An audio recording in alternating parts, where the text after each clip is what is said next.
This chapter introduces the strategic and emotional environment of Japan in May 1944. The tone is restrained and reflective. The subtle hook emerges through a simple historical reality. By the time the Kaiten program began, Japan had already lost the industrial war. The chapter does not dramatize the disparity on. It examines how institutional logic led naval officers to reconsider the role of submarines. We meet the men who would volunteer, not as symbols, but as naval cadets, engineers, and sons. The idea of turning a torpedo into a piloted weapon is presented not as spectacle, but as a progression from earlier suicide tactics in aviation. The chapter establishes inevitability. It explains how our strategy generate into four and four options. The emotional aim is quiet understanding. By the end of the chapter, the audience understands why the decision felt rational within its historical frame. No judgment, spectacle, only context. This chapter deepens understanding of what the Kaiten program required in practical terms. It follows the development of the weapon itself, the engineering modifications to Type 93 torpedoes, and the training base at Tsushima. The complication is not introduced through a danger but through a human detail. Young officers begin training inside steel cylinders. Procedures become routine. Discipline replaces doubt. Letters home are written in careful language. The audience sees how the concept transforms from idea into system. Submarine crews must adapt to carrying external unguided torpedoes. Logistics grow more complex. Secrecy increases. The human cost becomes tangible but remains restrained.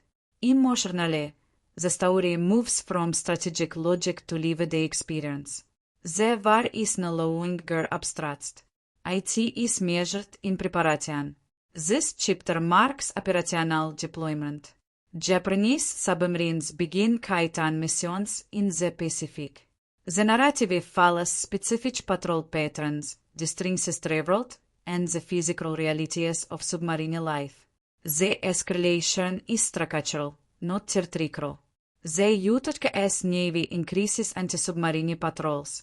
Radar, sonar, and air cover tighten the perimeter around American fleets.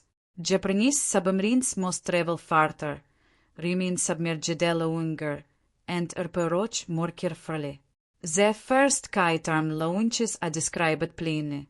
Not glorified, not condemned. The audience understands what it meant to sit inside a sealed torpedo and wait for release. American sailors are introduced with equal restraint. Radar operators, destroyer escorts, night watches. The ocean becomes shared space rather than battleground metaphor. The emotional progression here is weight. The consequences of earlier decisions now unfold in real time. By early 1945, the results are measurable. A small number of ships are damaged or sunk. Many Kaiten missions fail.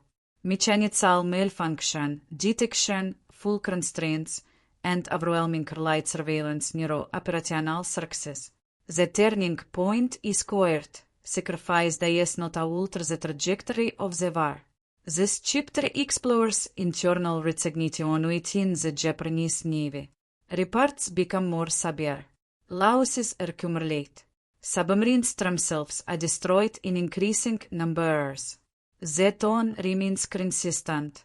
There is no dramatic collapse. Instead, there is administrative acknowledgement that strategic impact is limited. Emotionally, the inevitability becomes clear. Individual bravery cannot compensate for industrial imbalance. The final chapter examines the hours and the legacy of the Kaiten program. Surviving submarine crew members testify. Families receive incomplete explanations. Memorials are constructed after surrender. The resolution is reflective.